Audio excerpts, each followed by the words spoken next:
نحمده ونصلي على رسوله الكريم اما بعد فاعوذ بالله من الشيطان الرجيم بسم الله الرحمن الرحيم رب اشرح لي صدري ويسر لي امري واحلل عقدة من لساني يفقهوا قولي۔ سورۃ الشورى آیت نمبر 36 سے آیت نمبر 43 تک۔ جو کچھ بھی تم لوگوں کو دیا گیا ہے وہ محض دنیا کی چند روزہ زندگی کا سر و سامان ہے، تھوڑے دن کے لیے ہے، چند دن کے لیے ہے، اور جو کچھ اللہ کے ہاں ہے وہ بہتر بھی ہے اور پائیدار بھی۔ دوسری دنیا میں دوسرے گھر میں جو کچھ ملنے والا ہے وہ اس دنیا کے مقابلے میں زیادہ اچھا ہے اور باقی رہنے والا بھی، لیکن وہ ہے کس کے لیے؟ وہ ان لوگوں کے لیے ہے جو ایمان لائے ہیں اور اپنے رب پر بھروسہ کرتے ہیں، توکل کی صفت رکھتے ہیں، اور جو بڑے بڑے گناہوں اور بے حیائی کے کاموں سے پرہیز کرتے ہیں، کبیرہ گناہوں سے بچنے والے اور بے حیائی سے خاص طور پر بچنے والے، اور اگر غصہ آ جائے تو درگزر کرتے ہیں، جو اپنے رب کا حکم مانتے ہیں، نماز قائم کرتے ہیں، اپنے معاملات آپس کے مشورے سے چلاتے ہیں، ہم نے جو کچھ بھی رزق انہیں دیا ہے اس میں سے خرچ کرتے ہیں، اور جب ان پر زیادتی کی جاتی ہے تو اس کا مقابلہ کرتے ہیں۔ برائی کا بدلہ ویسی ہی برائی ہے، پھر جو کوئی معاف کر دے اور اصلاح کرے اس کا اجر اللہ کے ذمہ ہے، اللہ ظالموں کو پسند نہیں کرتا۔ اور جو لوگ ظلم ہونے کے بعد بدلہ لیں ان کو ملامت نہیں کی جا سکتی، ملامت کے مستحق تو وہ ہیں جو دوسروں پہ ظلم کرتے ہیں اور زمین میں ناحق زیادتیاں کرتے ہیں، ایسے لوگوں کے لیے دردناک عذاب ہے۔ البتہ جو شخص صبر سے کام لے اور درگزر کرے تو یہ بڑی ہمت کے کاموں میں سے ہے۔ فما اوتیتم من شیء فمتاع الحیات الدنیا، جو کچھ بھی تم کو ملا ہے، اب آپ سوچ سکتے ہیں کہ آپ کو کیا کچھ ملا ہوا ہے۔ اپنے جسم کے اندر آپ دیکھ سکتے ہیں کہ آپ کو کتنی نعمتیں ملی ہوئی ہیں، کتنی قوتیں ہیں آپ کے پاس۔ اپنے کھانے پینے کی اشیاء میں، رزق میں دیکھیے، اپنی پرسنل بلانگنگز دیکھیے، آپ کے گھر میں کیا کچھ ہے اس میں نظر ڈالیے۔ تو جو کچھ بھی آپ کی پوزیشن میں ہے، جو بھی آپ کی ملکیت میں ہے، جو بھی آپ کے نام پر ہے، کوئی پراپرٹی ہے، کوئی جاگیر ہے، کوئی پلازا ہے، کوئی گھر ہے، کوئی لینڈ ہے، کچھ بھی جو آپ کے پاس ہے یہ صرف تھوڑے دن کے لیے ہے، چند دن کے لیے۔ اس لیے ان چیزوں کو پا کر پھولنے کی اور تکبر کرنے کی تو کوئی گنجائش ہے ہی نہیں، اور اگر کسی کے پاس نہیں ہے تو اس کو رونے کی ضرورت نہیں، اس لیے کہ چند دن کے بعد یہ دونوں برابر ہو جائیں گے۔ جن کے پاس ہے ان سے لے لیا جائے گا، اور جن کے پاس نہیں ہے ان کے پاس تو ویسے ہی نہیں ہے، لہٰذا پانے والے اور نہ پانے والے سب ایک جیسے ہو جائیں گے۔ لیکن ضروری نہیں کہ پانے سے مراد یہاں مال و دولت ہے، زندگی جیسی نعمت ہر ایک کے پاس ہے، زندگی بھی واپس لے لی جائے گی۔ وما اوتیتم من شیء، کوئی بھی چیز، محض مال و دولت نہیں، کوئی بھی چیز جو آج ملی ہے، یہ وقت، یہ مہلت، یہ زندگی، یہ صحت، یہ جوانی، یہ فراغت، جو کچھ بھی ہے ہمارے پاس، اور پھر مال و متاع میں سے جو کچھ ہے، یہ سب کیا ہے؟ فمتاع الحیات الدنیا، یہ صرف دنیا کی زندگی میں استعمال کے قابل چیزیں ہیں۔ کوئی شخص جس کے پاس قارون کا خزانہ ہی کیوں نہ ہو، اس میں سے استعمال بس اتنا ہی کر سکتا ہے جو اس کی ضرورت ہے۔ جیسے حدیث میں آتا ہے نا، انسان کہتا ہے میرا مال میرا مال، حالانکہ اس کا مال اصل میں کیا ہے؟ جو اس نے کھا لیا، ختم کر دیا، پہن لیا، پرانا کر دیا، یعنی استعمال کر دیا تو ختم ہو گیا، یا پھر آگے بھیج دیا آخرت کے لیے، باقی سب کچھ تو دوسروں کے لیے ہے۔ صدقہ خیرات کر ہی بس وہ شخص سکتا ہے جو رب پہ بھروسہ کرتا، جو رب کی بجائے مال پر بھروسہ کرتا ہو، وہ کبھی توکل نہیں کر سکتا اللہ پہ، وہ کبھی اللہ کی راہ میں دے ہی نہیں سکتا۔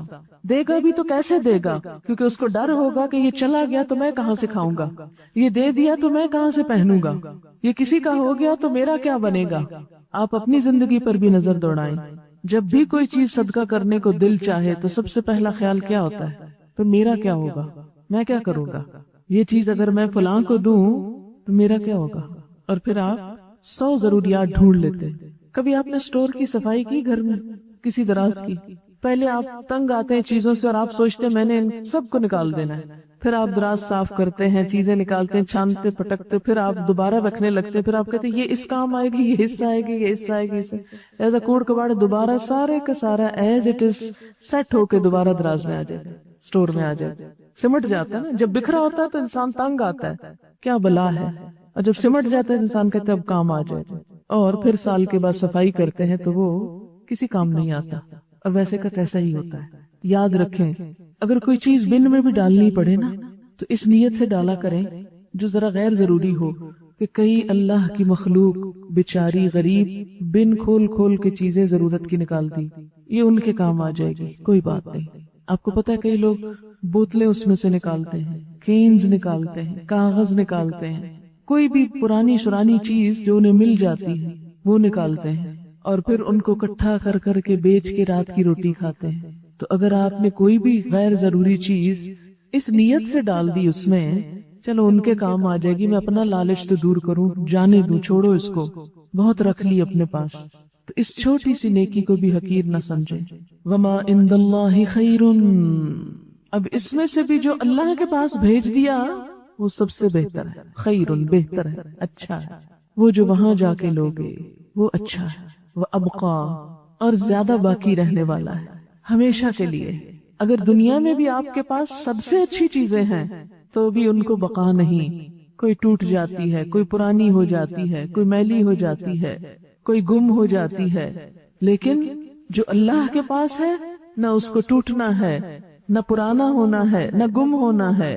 ابقا، ایور لاسٹنگ، ہمیشہ رہنے کے لیے ہے. یعنی کسی کو آج ان نعمتوں کا مل جانا اس بات کی ضمانت نہیں کہ کل بھی ملے گا. جس کو آج ملا ہے وہ کل کا بھی حق رکھتا ہے. نہیں، آج پانے والے کل محروم بھی ہو سکتے ہیں. ہاں، ان نعمتوں کی حفاظت اور ان کو باقی رکھنے کا گر کیا ہے، طریقہ کیا ہے، ان کو ہمیشہ کے لیے کیسے بچایا جائے، کیسے پریزرو کیا جائے، کس طرح ان سے فائدہ اٹھایا جائے، اس کے لیے آج ان نعمتوں کے ساتھ کچھ صفات اور کچھ کوالٹیز اپنے اندر پیدا کرنے کی ضرورت ہے. ان میں سب سے پہلی چیز جو یاد رکھنے کی ہے وہ کیا کہ للذین آمنوا، یہ سب ان لوگوں کے لیے ہے جو ایمان والے ہیں. نمبر 2، وعلی ربہم یتوکلون، وہ اپنے رب پر بھروسہ رکھتے ہیں. توکل کرنا اور نہ کرنا دو مختلف طرح کی نفسیات، دو مختلف رویے ہیں. توکل کرنے والے، اپنے رب پہ بھروسہ کرنے والے اور طرح جیتے ہیں، اور مایوس شخصیتیں اور طرح جیتی ہیں. نا امیدی اور مایوسی انسان کو ایک مختلف راہ پر لے جاتی ہے. وما عند اللہ خیر وابقا للذین آمنوا وعلی ربہم یتوکلون، اللہ پہ بھروسہ کرنے والوں کو ہی زیادہ ملا کرتا ہے، وہی باقی رہنے والی نعمتیں حاصل کر سکتے ہیں. ایمان کا تو مطلب ہی ہے مان جانا، یقین کر لینا، اور یہ جنم دیتا ہے کس کو؟ اعتماد اور بھروسے کو. جو شخص اپنے رب پر ایمان رکھتا ہے وہ ایک ایسا مضبوط سہارا تھام لیتا ہے جس کو کبھی بھی ختم نہیں ہونا، کبھی بھی نہیں ٹوٹنا. اللہ تعالیٰ فرماتے ہیں فَمَن يَكْفُرْ بِالطَّاغُوتِ وَيُؤْمِن بِاللَّهِ فَقَدِ اسْتَمْسَكَ بِالْعُرْوَةِ الْوُثْقَى لَا انفصام لَهَا. جو کوئی طاغوت کا انکار کرتا ہے اور اللہ پر ایمان لے آتا ہے وہ ایک ایسا مضبوط کڑا تھام لیتا ہے، یعنی اللہ کے سوا باقی ساری قوتوں کو نگیٹ کرتا ہے اور اول و آخر اللہ ہی پر بھروسہ رکھتا ہے، اسی پر یقین کرتا ہے، اسی پر توکل کرتا ہے جیسا توکل کرنے کا حق ہے. تو پھر وہ ایک ایسا مضبوط کڑا تھامتا ہے لا انفصام لہا، جو کبھی بھی نہیں ٹوٹ سکتا. ایسا انسان کبھی بھی مایوسی کے کھڈ میں نہیں گر سکتا، کبھی بھی ہلاکت میں نہیں جا سکتا. واللہ سمیع علیم، وہ ہر موقع پر اپنے رب کو پکارتا ہے جو سننے والا ہے، جاننے والا ہے. ان کا دوست اللہ ہے. اللہ ولی الذین آمنوا، ایسے لوگوں کو اپنے رب کی دوستی نصیب ہوتی ہے، اس کی معرفت نصیب ہوتی ہے. یخرجہم من الظلمات الی النور، پھر انہیں اپنے رب کی رحمت سے روشنی نصیب ہوتی ہے، نور نصیب ہوتا ہے. اور یہ نور اسی کو نصیب ہو سکتا ہے جو حقیقی معنوں میں ایمان رکھتا ہو اور اپنے رب پر بھروسہ کرتا ہو. وہ پھر مایوسیوں کے اندھیرے میں نہیں رہتا، اللہ تعالیٰ اس کو مایوسیوں کے اندھیرے میں نہیں چھوڑتا. یعنی ایمان میں آنا بذات خود ایک نور کا پانا ہے، اور پھر جب ایک روشن راستہ اس کو نظر آ جاتا ہے تو وہ اس کے اوپر چل پڑتا ہے. یخرجہم من الظلمات الی النور. اس کے برعکس والذین کفروا اولیاءہم الطاغوت یخرجونہم من النور الی الظلمات اولئک اصحاب النار ہم فیہا خالدون. تو بات یہ ہے کہ جن کے دل ایمان سے لبریز ہوتے ہیں اور پھر اس کے نتیجے میں توکل سے معمور ہوتے ہیں، پھر ان کی زندگیوں میں مایوسی اور پریشانی اور خوف اور غم اور تمام منفی کیفیات دور ہونے لگتی ہیں، وہ ان کو گھیر نہیں سکتی۔ یعنی غم کا زندگی میں آنا ایک فطری سی چیز ہے، خوف کا زندگی میں آنا، غم اور خوف کو محسوس کرنا ایک بالکل فطری بات ہے، لیکن غم اور خوف کے شکنجے میں جکڑا جانا اور ان کو اپنے سر پہ مسلط کر لینا، یہ بالکل ایک دوسری کیفیت کا نام ہے۔ جو لوگ حقیقی معنوں میں ایمان رکھتے ہیں اور اپنے رب پر توکل کرتے ہیں اور اپنے رب کو رب مانتے ہیں، وہ غمگین تو ہو سکتے ہیں لیکن غم کو اپنے اوپر مسلط نہیں ہونے دیتے۔ کسی بھی قسم کی منفی کیفیت کا اس طرح شکار نہیں ہوتے کہ اس سے ان کی صلاحیتوں کو زنگ لگنے لگے، یا ان کے اوقات برباد ہونے لگے، یا ان کی صلاحیتیں ختم ہونے لگے، یا پھر وہ اپنی زندگی میں کوئی تعمیری اور پروڈکٹیو کام نہ کر سکے۔ یہ نہیں ہو سکتا۔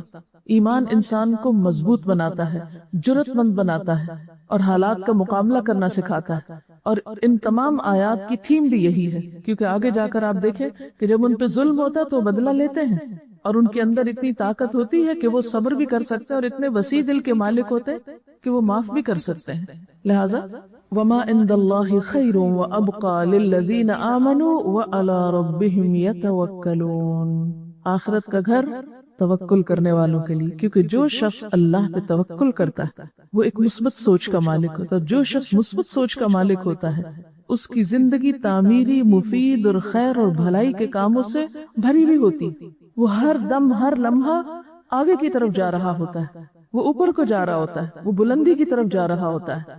جیسے ایک روایت میں آتا ہے کہ جس شخص کے 2 دن ایک جیسے گزرے وہ دھوکے میں رہا، یعنی اس نے نقصان اٹھایا۔ ایمان تو ہمیں ہر دم آگے بڑھنے کی تدبیریں بتاتا ہے، اور یہ آگے بڑھنا اسی کے نصیب میں ہو سکتا ہے جس کی سوچ تعمیری ہو، مثبت ہو، اور جس کے اندر ہر خوف اور غم کو نمٹنے کے لیے توکل کا ایک میزان ہو، یا توکل اور یقین ہو اس کے اندر۔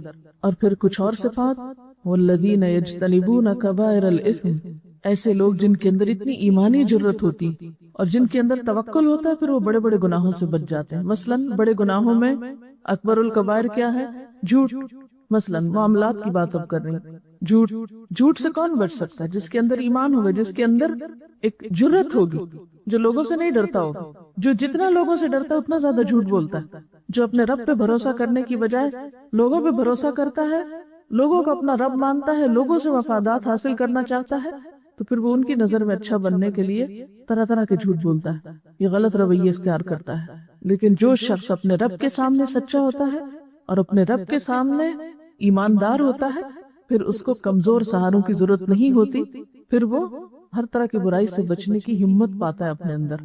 جیسے ایک حدیث میں آتا ہے نا کہ ان الصدق یہدی الی البر وان البر یہدی الی الجنہ، کہ سچائی نیکی کی طرف لے جاتی ہے اور نیکی جنت کی طرف لے جاتی ہے۔ وَإِنَّ الرَّجُلَ لَيَصْدُقُ حَتَّى يُكْتَبَ عِندَ اللَّهِ صِدِّيقًا، اور ایک انسان سچ بولتا رہتا ہے یہاں تک کہ اللہ کے ہاں صدیق لکھ لیا جاتا ہے۔ وَإِنَّ الْكَذِبَ يَهْدِي إِلَى الْفُجُورِ وَإِنَّ الْفُجُورَ يَهْدِي إِلَى النَّارِ، اور جھوٹ برائی کی طرف لے جاتا ہے اور برائی جہنم کی طرف لے جاتی ہے۔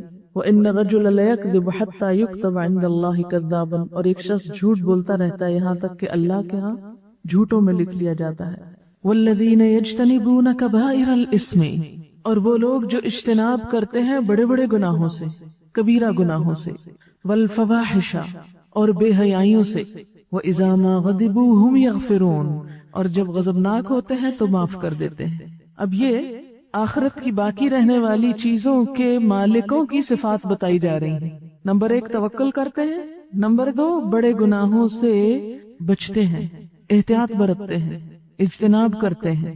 بل فواحشہ، فاحشہ کہتے ہیں کھلی برائی کو، صریح برائی، فواحش سے اجتناب کرتے ہیں، یعنی گناہ اور بے حیائی کے کاموں سے پرہیز کرتے ہیں۔ وَإِذَا مَا غَضِبُوا، اور جب وہ غضبناک ہوتے ہیں، ہم یغفرون، تو وہ معاف کر دیتے ہیں، جیسے پیچھے پڑھ چکے ہیں، وَالْكَاظِمِينَ الْغَيْظَ وَالْعَافِينَ عَنِ النَّاسِ، لوگوں سے درگزر کرنا ان کے مزاج اور طبیعت کا حصہ ہے۔ جنت والوں کے مزاج میں ہے یہ بات کہ وہ لوگوں کے قصوروں سے درگزر کر جاتے ہیں، ان کے مزاج میں انتقام اور بدلہ نہیں۔ آپ صلی اللہ علیہ وسلم کے بارے میں آتا ہے کہ آپ نے اپنی ذات کے لیے کبھی بدلہ نہیں لیا، ہاں اگر اللہ کی حدوں میں سے کسی حد کو توڑا جاتا تو وہ آپ کے لیے ناقابل برداشت تھا۔ یہ بخاری کی روایت ہے۔ اللہ کی حدود کا سب سے زیادہ لحاظ رکھتے تھے، اس پہ آپ نے حد بھی جاری کی، سزا بھی دی، کوڑے بھی مروائے، رجم بھی کروایا، ہاتھ بھی کٹوائے کیونکہ وہ اللہ کی حد توڑی گئی تھی. تو والذین یجتنبون کبائر، وہ خود بخود کبائر سے نکلنا شروع ہو جاتے ہیں. یعنی سچے ایمان اور توکل کے بغیر کبائر سے بچنا بھی ممکن نہیں ہوتا. پھر کبائر میں غیبت کرنا، دوسروں کی پیٹھ پیچھے ان کی برائیاں کرنا. پھر کبائر میں زنا، شراب، چوری، دھوکہ، امانت میں خیانت، یہ ساری کبیح صفات اسی شخص کے اندر ہو سکتی ہیں جس کے اندر ایمان نہ ہو اور جس کا رب پر بھروسہ نہ ہو. جب اس کے دل سے لوگوں کا خوف نکلتا ہے تو پھر وہ صحیح رستے پر آ جاتا ہے. اور پھر خاص طور پر کبیرہ گناہوں میں والفواحش، فواحش سے بچتا ہے. فواحش کا لفظ فحش سے نکلا، کھلی برائی، اور خصوصاً بے حیائی کے کام. بے حیائی کے کاموں میں کیا چیزیں آتی ہیں؟ ایک تو یہ جھوٹ، دھوکہ، یہ سب بے حیائی کے کام ہیں. لیکن اس کے علاوہ دیکھیے گناہ کی تعریف کیا کی گئی کہ جس پر تم خوف کھاؤ کہ لوگوں کو پتہ نہ چل جائے، یعنی جس کے بارے میں تمہیں ڈر ہو کہ ہائے میرا پول نہ کھل جائے، جو کام تم لوگوں کے سامنے نہیں کر سکتے. اور اس سے بڑی برائی کیا ہے کہ تم ڈھٹائی سے برے کام کرو. یعنی عام گناہ کیا ہے؟ کبیرہ گناہوں میں بہت سے گناہ آتے ہیں جو کھلے کیے جائیں یا چھپے کیے جائیں، لیکن فواحش وہ ہیں جو کھلے عام کیے جائیں. یعنی پھر یہ کبیرہ گناہوں سے بھی ان کی شدت بڑھ جاتی ہے. یعنی انتہائی ڈھٹائی سے کیے جانے والے غلط کام جس میں انسان کی حیا نہیں رہتی. حدیث میں آتا نا اذا لم تستحی فاصنع ما شئت، جب تم میں حیا نہیں تو جو چاہے کرو. تو ایسا شخص پھر ڈٹ کے برائی کرتا ہے، کہتا ہے جو کرنا ہے کر لو، میں تو یہی کروں گا. یعنی اس کو نہ بندوں کی حیا ہے نہ اللہ کی حیا ہے، لہذا ایسے کام فواحش میں آتے ہیں. اسم کیا ہے؟ الاثم ما حاک فی نفسک، گناہ وہ ہے جو تمہارے دل میں کھٹکے اور تمہیں ڈر لگے کہ لوگوں کو پتہ نہ چل جائے، اس کو اسم کہتے ہیں. اور اسم کے بعد پھر فواحش آتے ہیں کہ وہ ڈر بھی نکل جائے، وہ جھجک بھی ختم ہو جائے اور کھلے عام انسان غلط کام کرنا شروع کر دے. تو جنت میں جانے والے ان دونوں طرح کے گناہوں سے بچتے ہیں، اسم سے بھی بچتے ہیں، فحش سے بھی بچتے ہیں. وَإِذَا مَا غَضِبُوا هُمْ يَغْفِرُونَ، اور اپنے جذبات پر خوب قابو رکھتے ہیں. یعنی جب کسی کے خلاف غصہ بھی آ جائے تو محض غصے کا اظہار کر کے اپنے جذبات کی تسکین نہیں کرتے، معاف کرنا بھی جانتے ہیں. غصہ دلانے والی چیزوں پر معاف کر سکتے ہیں. اور کیا صفات ہوتی ہیں ان کے اندر؟ وَالَّذِينَ اسْتَجَابُوا لِرَبِّهِمْ، اور وہ لوگ جو اپنے رب کا ہر حکم مانتے ہیں، لبیک کہتے ہیں. استجابت کیا ہوتی ہے کہ رب کے کسی بھی حکم کے بارے میں ان کے اندر کوئی کمپلیکس نہیں ہوتا، اطاعت کے راستے میں کوئی چیز رکاوٹ نہیں ہوتی. رب کی پکار پر فوراً لبیک کہتے ہیں. رب کی بات سنتے ہی کیا کرتے؟ سمعنا واطعنا، ہم نے سنا اور ہم مان لیتے ہیں. کوئی حکم سنا، جی اللہ تعالیٰ ہم ایسا ہی کریں گے. یہ نہیں کرتے یہ کیوں ہے، یہ کیسے ہے، حجت بازی، بحث مباحثہ نہیں. سمعنا واطعنا، کسی بھی بات کے لیے اتنا ہی کافی ہے کہ وہ اللہ کا حکم ہے. اس کی کوئی ریزن سمجھ میں آتی ہے یا نہیں، بس اتنی ریزن ہی بہت ہے کہ وہ اللہ کا حکم ہے.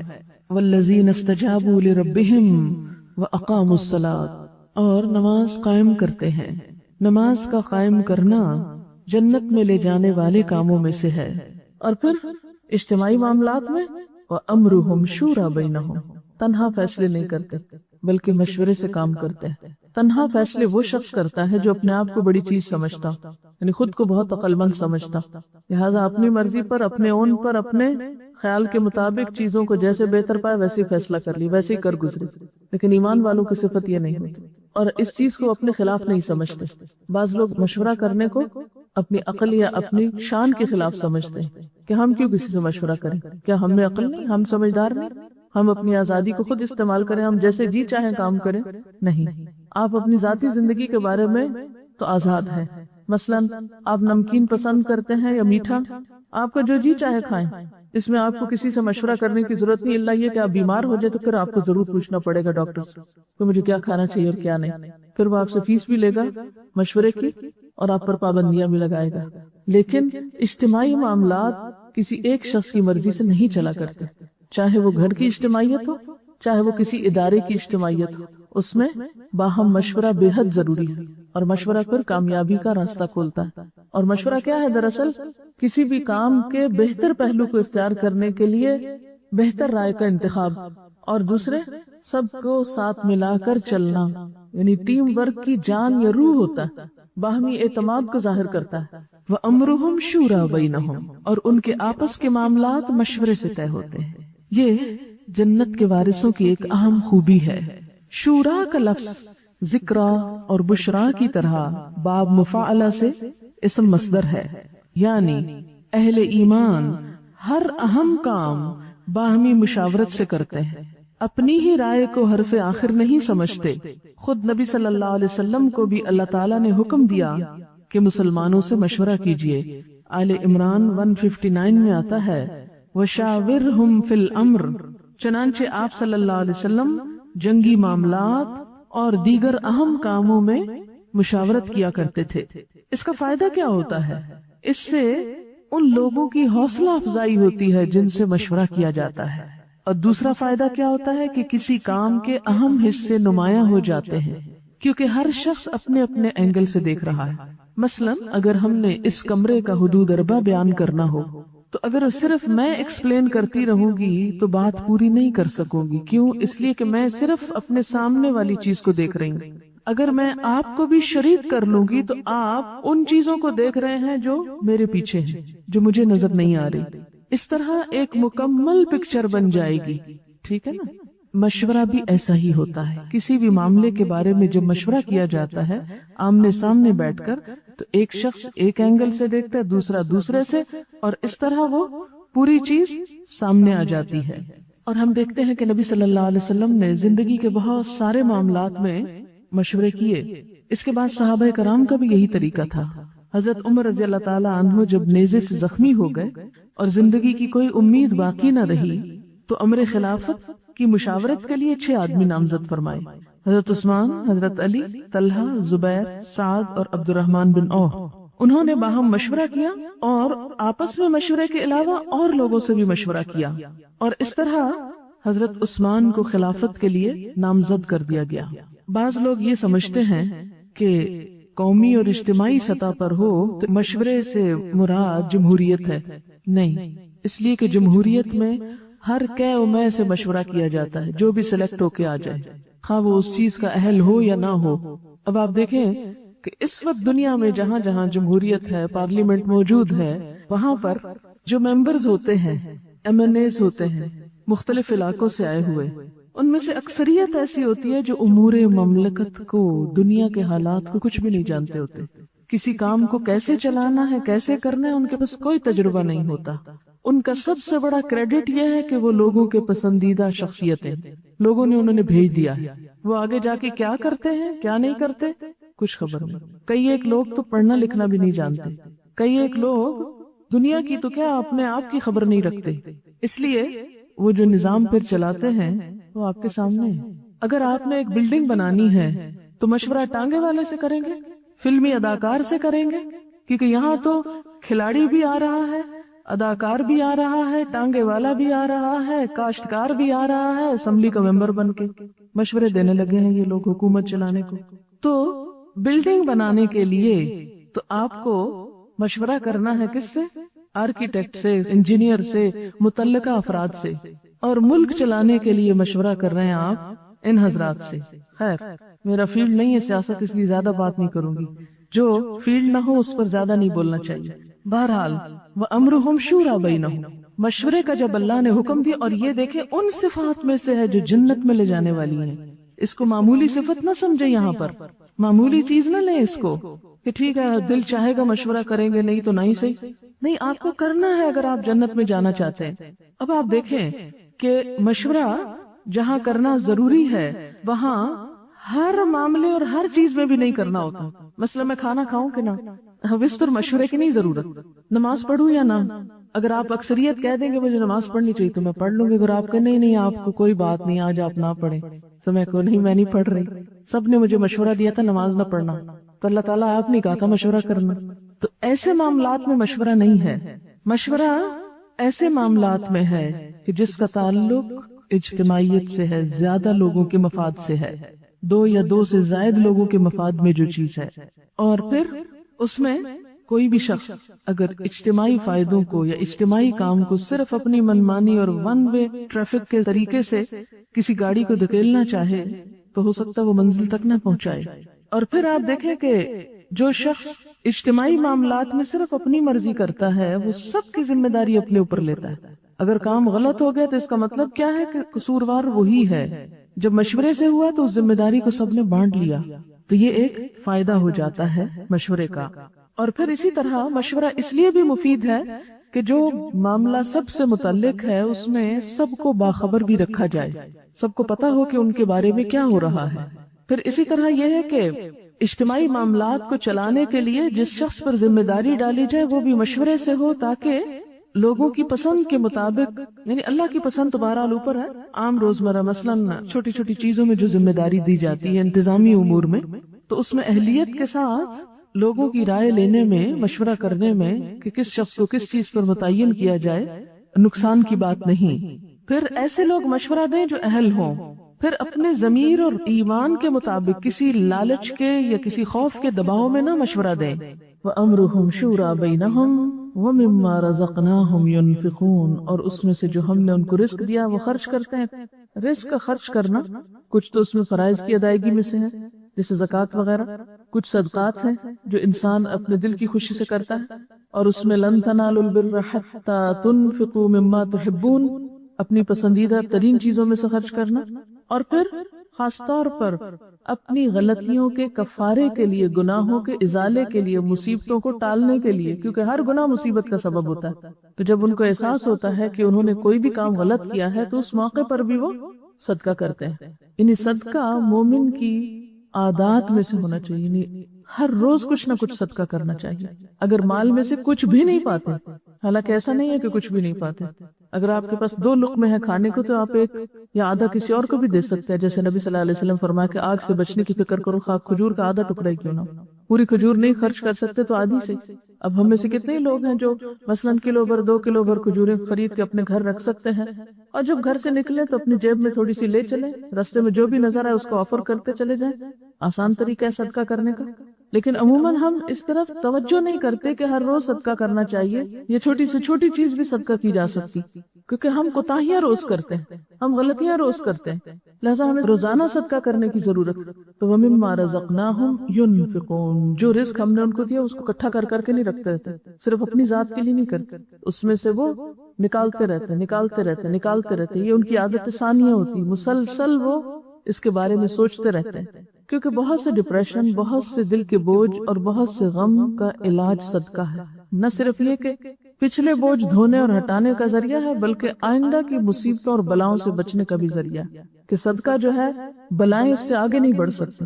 آپ صدقہ کرتے اور بلا کو وہ پیچھے دھکیل دیتا ہے. تو ہم میں سے ہر ایک کے پاس کچھ نہ کچھ ضرور ہوتا ہے جسے ہم دوسروں پر خرچ کر سکتے ہیں. لیکن اگر کچھ بھی نہیں، بالکل ہی مفلوق الحال ہے، تو پھر ایک مسکراہٹ یا ایک اچھی بات یا علم کا شیئر کرنا یا کسی کو رستہ دکھانا یا کسی کی بھلائی کا کوئی بھی کام، اس میں آپ شریک ہو سکتے ہیں. والذین اذا اصابہم البغی ہم ینتصرون، اور وہ لوگ جب ان کو کوئی زیادتی پہنچتی ہے تو وہ بدلہ لے لیتے ہیں. ابھی پیچھے تو معاف کرنے کی بات تھی، یہاں بدلہ لینے کی بات ہے. ہاں، اسلام نے انصاف کے دائرے میں رہتے ہوئے بدلہ لینے سے روکا نہیں. بدلہ لینے سے وہ عاجز نہیں ہوتے، اگرچہ معاف کر دینا پسندیدہ ہے. جیسے نبی صلی اللہ علیہ وسلم نے فتح مکہ کے موقع پر اپنے خون کے پیاس سے مجرموں کے لیے عام معافی کا اعلان کر دیا تھا. حدیبیہ میں ان 180 لوگوں کو معاف کر دیا گیا جنہوں نے آپ کے خلاف ایک سازش تیار کی تھی. لبید بن عاصم یہودی جس نے آپ پر جادو کیا تھا، اس سے آپ نے کوئی بدلہ نہیں لیا. وہ یہودی عورت جس نے کھانے میں زہر ملایا تھا، اس کو بھی معاف کر دیا، حالانکہ اس کی تکلیف آپ آخر دم تک محسوس کر رہے تھے. ذات کے لیے نہیں لیتے تھے، اللہ کی حدود کے لیے لیتے تھے، لیکن ذات کے لیے بھی لینے کی اجازت ہے. اسلام ایسا دین نہیں کہ جو انسان کو مسکین بنا دے، راہب یا بخشو بنا دے. شرافت کیا ہے کہ غالب ہوں تو مغلوب کا قصور معاف کر دیں، قادر ہوں تو درگزر کریں، اپنے سے چھوٹے انسان سے خطا ہو جائے تو چشم پوشی کریں، اور اگر کوئی بڑی طاقت ان کو دبانے کی کوشش کرے تو ڈٹ کے کھڑے ہو جائیں اور بدلہ لیں، اس کے ہاتھ روکیں. پھر یہ ہے کہ بدلہ لینے کے بھی 2 طریقے ہوتے ہیں.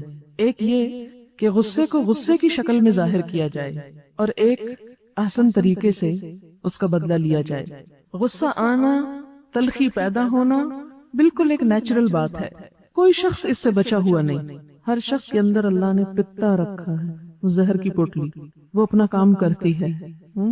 لیکن اظہار کا طریقہ دوہرا ہو سکتا ہے. ایک یہ کہ غصے کو غصے کی شکل میں ظاہر کیا جائے، دوسرا یہ کہ غصے کو برداشت کی شکل میں ظاہر کیا جائے. اب اس کا مطلب کیا ہے کہ غصے کو جب ہم آپے سے باہر ہو کے ظاہر کرتے ہیں تو اس سے کام خراب ہوتے ہیں. مثلا آپ شدید غصے میں بول رہے ہیں، کسی کو کیا سمجھ آئے گی؟ چیخ چلا کے رو کے بول رہے ہیں، اگلے کے پلے ہی نہیں کوئی بات پڑے گی. اور ایک یہ ہے کہ غصہ ہے آپ ظاہر کر رہے ہیں لیکن ایک فرم انداز میں، جس سے دوسرے کو بات سمجھ میں بھی آ جائے، لیکن ری ایکشنری ہو کر نہیں. اس میں عموماً کیا ہوتا ہے؟ نقصان ہو جاتا ہے، کیونکہ جب آپ ری ایکشن ایسا کرتے ہیں تو دوسرے کو اور بھڑکا دیتے ہیں. وہ اگر طاقتور ہے تو آپ پہ اور ظلم کا اندیشہ ہے.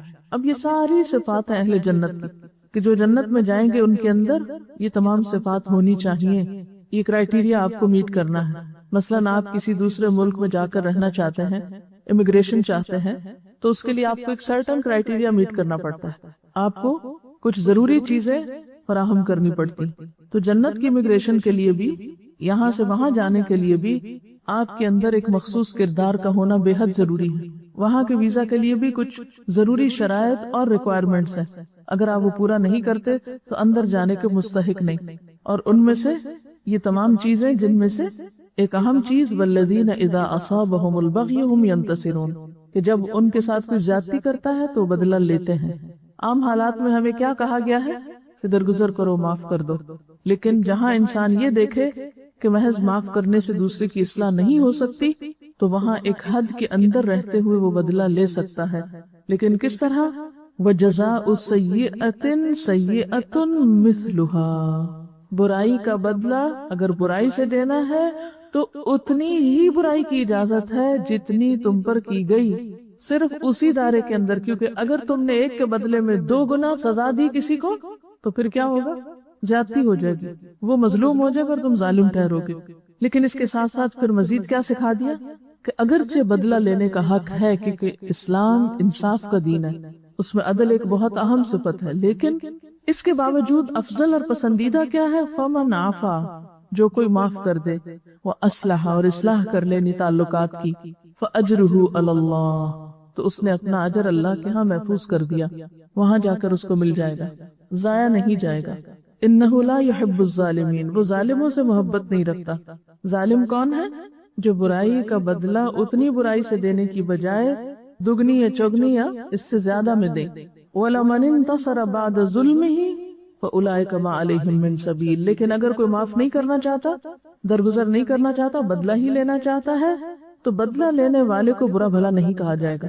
یعنی بعض اوقات ایسا ہوتا ہے نا کہ جب کسی کی زیادتی کا جواب دیا جائے یا ظالم کا ہاتھ پکڑا جائے تو عموماً لوگ مظلوم کو چھوڑ کر ظالم کے ساتھ ہو جاتے ہیں کہ نہیں، چھوڑ دینا چاہیے تھا، بدلہ نہیں لینا چاہیے تھا. بعض اوقات ایسا ہوتا ہے نا کہ اگر ایک شخص نے اس نے قتل کیا، اب اس کی سزا کیا ہے؟ قتل کا بدلہ قتل. اب اگر کوئی انصاف کی خاطر، بدلے کی خاطر اس شخص کو کیفر کردار تک پہنچاتا ہے اور اس شخص کو پھانسی ہو جاتی ہے یا وٹ ایور جو بھی طریقہ ہے بدلے کا، تو عموماً پھر عامت الناس کا رجحان کیا ہوتا ہے کہ نہیں، اس شخص نے توبہ کر لی تھی، معافی مانگ لی تھی، تو اب اس کو سزا نہیں ملنی چاہیے تھی. نہیں، یہ حق اللہ نے کس کو دیا ہے؟ مقتول کے وارثوں کو دیا ہے. وہ چاہے تو معاف کر دے، چاہے تو بدلہ لے. جو بدلہ لے گا اس کو کوئی برا نہیں کہے گا.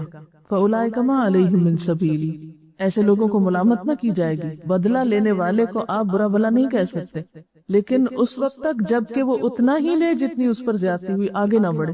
ہاں آگے بڑھے تو پھر وہ ظالم ہوگا.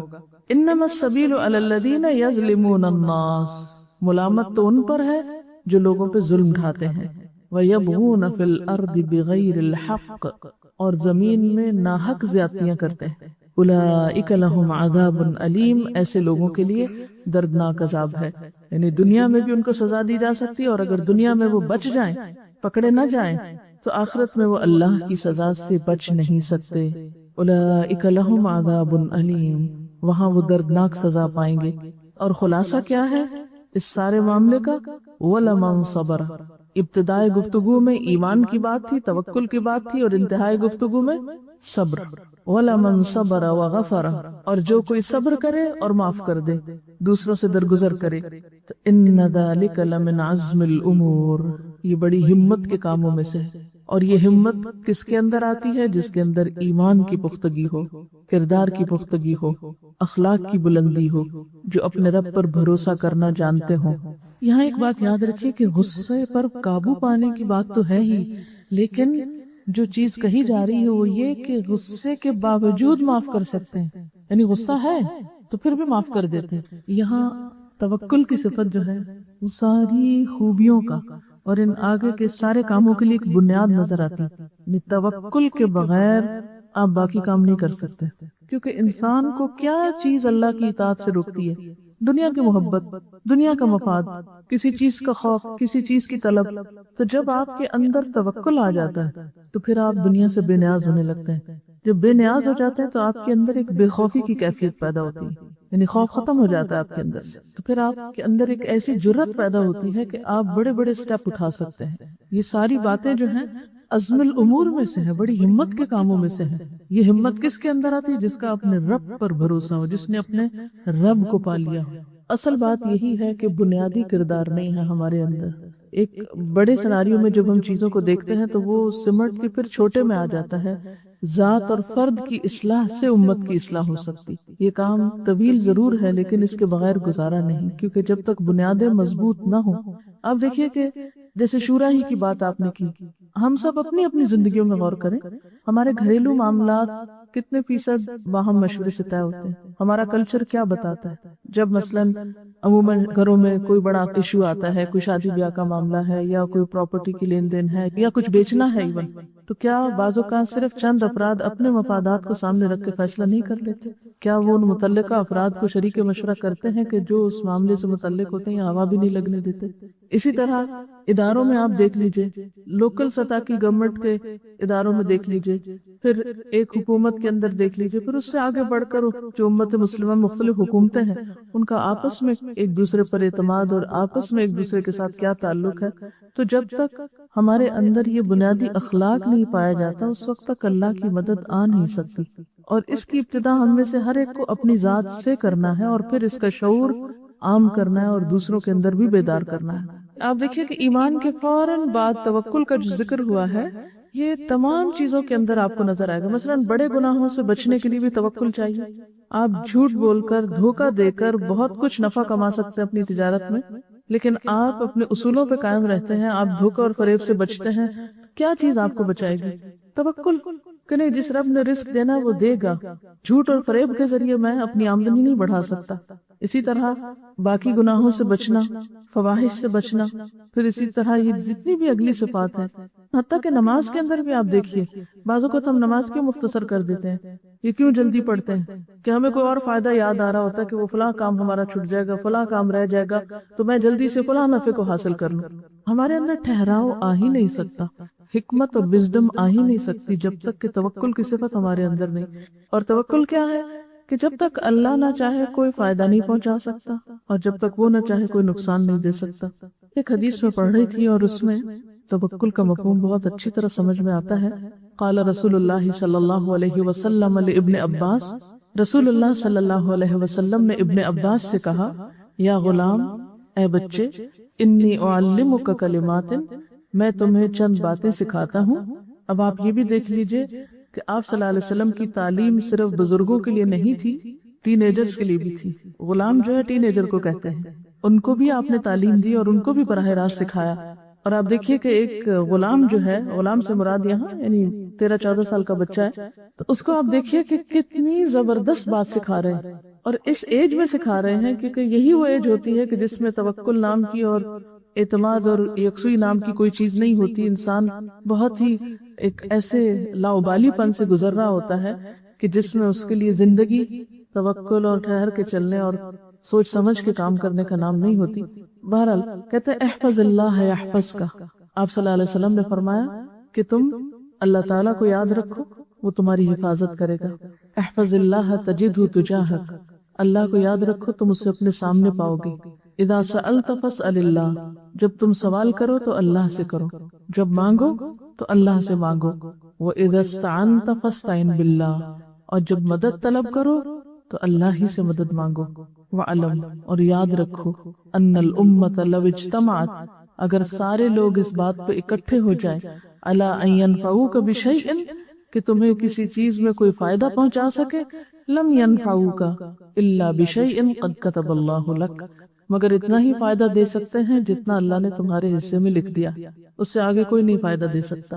وَإِنِ اجْتَمَعُوا عَلَىٰ أَن يَضُرُّوكَ بِشَيْءٍ، اور اگر وہ سارے اکٹھے ہو جائیں کہ تمہیں کوئی نقصان دے دیں، لم يضروك الا بشيء قد كتبه الله عليك، تو وہ تمہیں ہرگز بھی نقصان نہیں دے سکتے مگر وہی جو اللہ نے تمہارے لیے لکھ دیا۔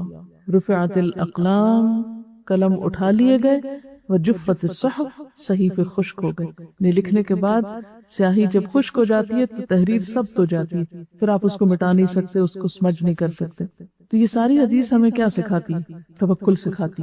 اس سے پہلے ہر دم اللہ کا احساس اور اس کی معرفت، اس کا ذکر، اس کی یاد، یعنی ذکر یہاں کسی لفظی معنی میں اس کو رلا نہیں کہا گیا، اللہ کی حفاظت کرو لفظی معنی، یعنی اللہ تعالیٰ کا جو وجود ہے اس کا لحاظ رکھو، پاس رکھو، اسے اپنے سامنے پاؤ، یعنی اس کو محسوس کرو، اور پھر اللہ سے مانگو، اس سے مدد طلب کرو، اور لوگوں سے بے نیاز ہو جاؤ۔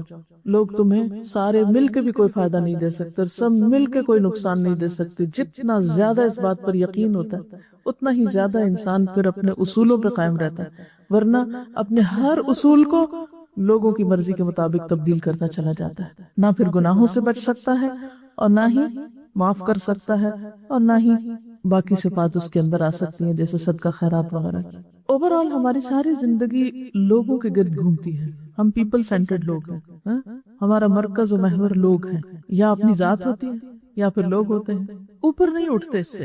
اور جب تک علی ربہم یتوکلون کی صفت نہیں آتی آپ کچھ بھی نہیں کر سکتے۔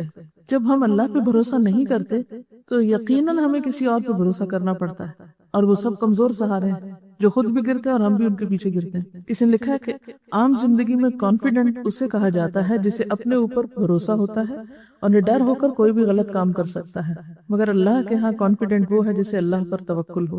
جو نڈر ہو کر کوئی بھی غلط کام کر لیتا ہے وہ تو پھر فواحش کا شکار ہو جاتا ہے۔ سبحانک اللہم و بحمدک، نشہد ان لا الہ الا انت، نستغفرک و نتوب الیک۔ والسلام علیکم و رحمۃ اللہ وبرکاتہ۔